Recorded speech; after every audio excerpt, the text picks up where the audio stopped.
don't play that game when it comes to black folks by talking the talk and not walking the walk. Yeah, pretty much. And Roland, you know, I want to even add this more clear point. This was a screw up by Bernie Sanders and Martin O'Malley. It really was. Your campaign staff needs to have you ready for everything. And they came out there trying to take black voters for granted. They came out there assuming that, certainly in Bernie Sanders' case, that he was going to be the great white hope, and it didn't play out that way. You have to be willing to address the issue of the constituency you need. And in particular, this was black women. They were saying, say her name. Without black women turning out at 60+% of the vote like they did in 2008 and 2012, Democrats don't win the White House, and they needed to be aware of that. I think also, Jason, real quick, and then I'm going to go to Ashley.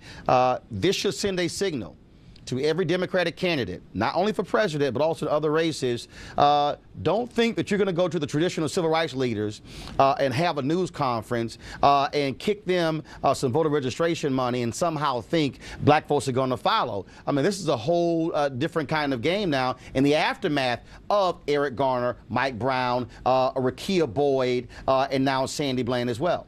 Right. And what you're looking at is this is not an issue of, well, what are you going to do, vote for Republicans? No, this is an issue of people not turning out to vote.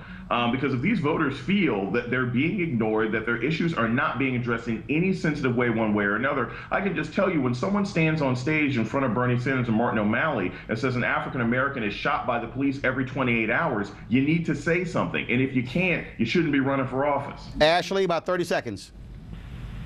Absolutely, he's correct. Bernie Sanders and Martin O'Malley really missed a real opportunity that we presented them with to show that they are actually considering the moment that we're in, the climate that we're in as a country and as black people, and they really showed us that they are not only not talking about it, they're not even considering us. Both of them failed miserably. They didn't have one talking point.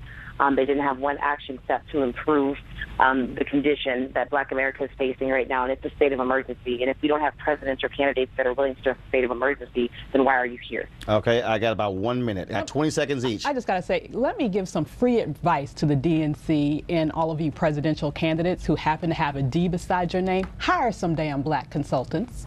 This is what happens when you do not have black people on your staff and black people advising you. You are detached from the issue, and you are totally clueless when you're given the opportunity to reach out to a vote that you can no longer take for granted. And of course, a report that came out showed that the Democratic, all the various Democratic groups only spent less than 2% on black consultants out of $500 million.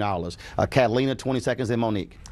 I had no faith in the architect of zero tolerance from Baltimore and my former mayor and former governor, Martin O'Malley. But I think what I saw, I took something different from Bernie Sanders in that he wasn't going to speak over top of someone. And that's age, and it's a matter of respect. I do the same thing on the radio. I'm not arguing with anybody. I'm not going to talk over top of him. But I think that he's been very clear on a lot of things, and if people did their research, they could find a way to understand what happened in that situation. He was bombarded. Monique? You can be clear in terms of politics and ideology, but your gut reaction and the way that you receive people who are doing what's always been necessary, which is disruption, protest, getting in the way. I didn't like the reaction that I saw from either of the candidates. They need to do better.